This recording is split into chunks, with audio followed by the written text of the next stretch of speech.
The last 2 years have been an absolute whirlwind for the automotive industry. Vehicle manufacturers can't produce vehicles fast enough, dealerships can't seem to keep their lots full, and there is months-long waiting lists for people that are wanting to buy or build out new cars. And consumers like you and I really only have two choices. Either A, we just accept the fact that we're gonna have to overpay for a vehicle if you're somebody that's wanting to buy one, or option B, you simply just wait around in hopes that maybe, just maybe, car prices will eventually return to normal. But to be honest, none of those options are really that great. And with all of this in mind, with the chip shortages, with vehicle manufacturing bottlenecking issues, with pricing surging through the roof, it looks as though the car market is changing. And it looks as though the way that you and I buy cars is changing along with it. But the thing is, I don't really know that these changes are good. Now, whenever we buy cars from dealerships, we're gonna leave out private party sales for the sake of this video, but whenever you buy from a dealership a new vehicle, chances are that process has historically been the exact same.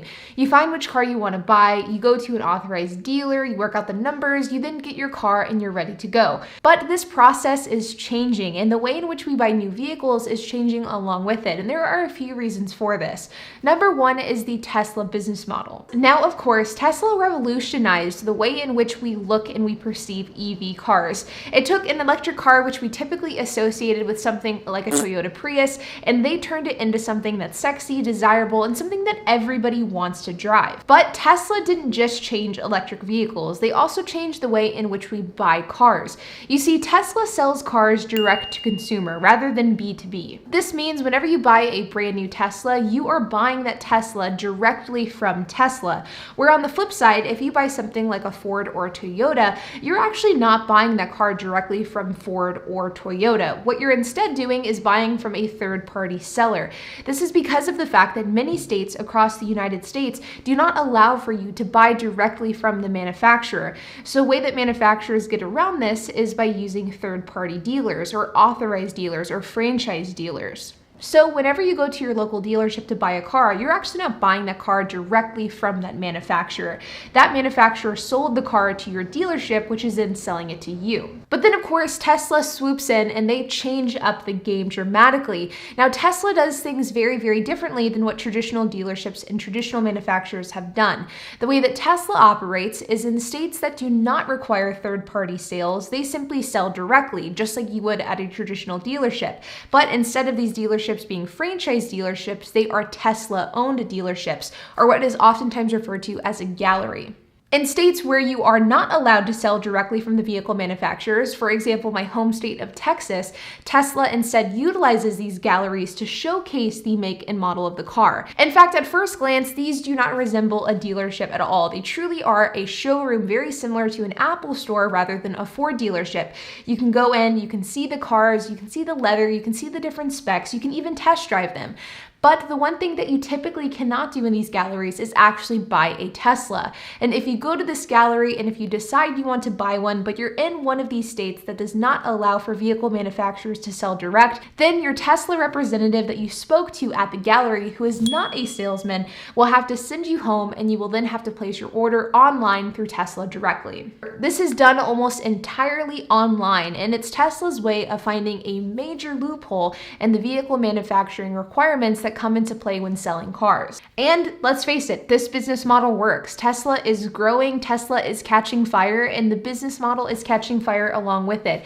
In fact, many EV startups, including Rivian and Lucid, are taking this exact same approach with their new vehicle sales as well. And to be honest, I don't think it's a matter of if, but I simply think it is a matter of when we start to see these larger manufacturers follow suit. In fact, Volvo recently has announced that they will be selling all of their EV vehicles directly online. So they will be cutting out the dealership for all of their electric cars coming up in the coming years. But it isn't just Tesla changing the game in the way in which vehicles are sold. It's also us, the consumers, changing the way that we buy our cars as well. And this could have some pretty long-term effects on the entire process of buying a new vehicle. You see, over the years, vehicles and car salesmen have earned an increasingly bad reputation. In fact, according to a recent study, 87% of consumers say that they dislike the process of buying a car.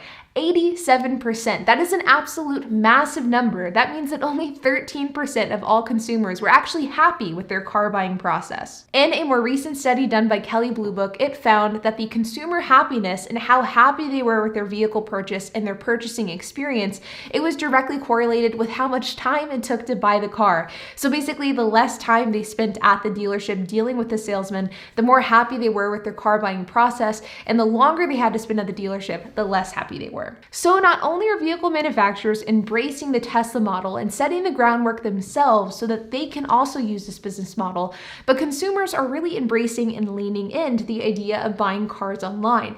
And this could mean a few things for their traditional dealership. Number one is it's going to mean less cars on dealership floors and on dealership lots. There is a lot of evidence to suggest that the days of dealerships having hundreds of cars on their lots are over, and that instead dealerships and car manufacturers will be embracing the consolidated business model. What this means is instead of having dozens of different vehicles in the same make model with slightly different specs, instead dealerships and vehicle manufacturers will embrace the idea of only keeping a few different cars and a few different specs on hand, and the rest will have to be ordered online directly. Number two is less dealerships. Though dealerships are still making a ton of money. In fact, according to the National Automobile Dealer Association, the average dealership saw an increase in pre-tax profit for the last 2 years in a row, meaning dealerships are still profitable. But as we shift from this massive dealership model, I think that there will naturally be less dealerships where people can go to, which brings us to the third shift here, which is the way in which we see dealerships today will also change.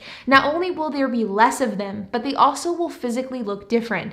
The days of having dealerships be massive buildings with massive lots, those times are rapidly shifting. It is more affordable, it's more profitable, it is easier to build a dealership in the form of a gallery similar to what Tesla does, rather than doing it in the form of a massive multi-acre property. And again, we're already seeing this with Tesla and their galleries, but other vehicle manufacturers have already started to follow suit. For example, Lincoln offers something called the Lincoln Experience Center, which is very, very similar to a Tesla gallery, where they have a storefront and a very nice upscale shopping center, a really nice mall, and it allows for you to see the Black Label Lincolns, which aren't traditionally offered at normal dealerships. Now, this sounds like the perfect scenario. Being able to buy cars from your house online without having to deal with any sleazy salesmen and without having to deal with any dealerships. It's the perfect way to buy a car.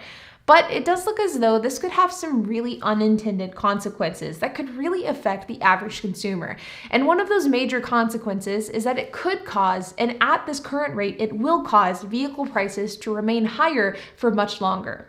In fact, in a statement made by the CFO of Daimler, which is the parent company of Mercedes, and then in a separate statement made by the CFO of BMW, they stated that they will be keeping on-hand vehicle inventory low indefinitely in order to keep vehicle prices high. Then in a different statement, the General Motors CEO stated that GM will never go back to the level of inventories held pre-pandemic, citing increased efficiency. I suppose the point here is that over the last 2 years, we have seen an absolute massive shift in the automotive industry. And though on the surface, these shifts seem to be benefiting the consumer, at least in some ways, these shifts may not actually be a good thing and may end up resulting in overall harm to the affordability of the everyday car. Car manufacturers and dealerships are intentionally keeping inventory low. Our choices as consumers continue to be limited, especially whenever it comes to on-hand inventory. And the power is beginning to shift more and more from the hands of the consumer and into the hands of the manufacturer. All of these factors that I've discussed in this video indicate to one key thing that I think every car buyer needs to remember.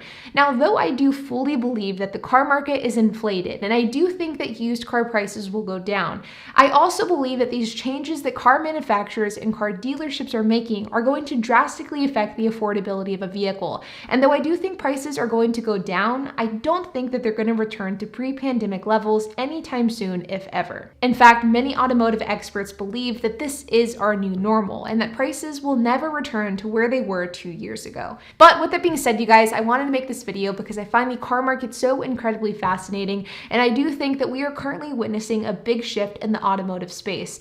Like always, if you have any questions, comments, if you have anything to add, I would love to hear it, so make sure to leave a comment down below. And while you guys are at it, make sure to hit the like button, hit that subscribe button, and hit the notification bell, and I'll see you guys in the next video.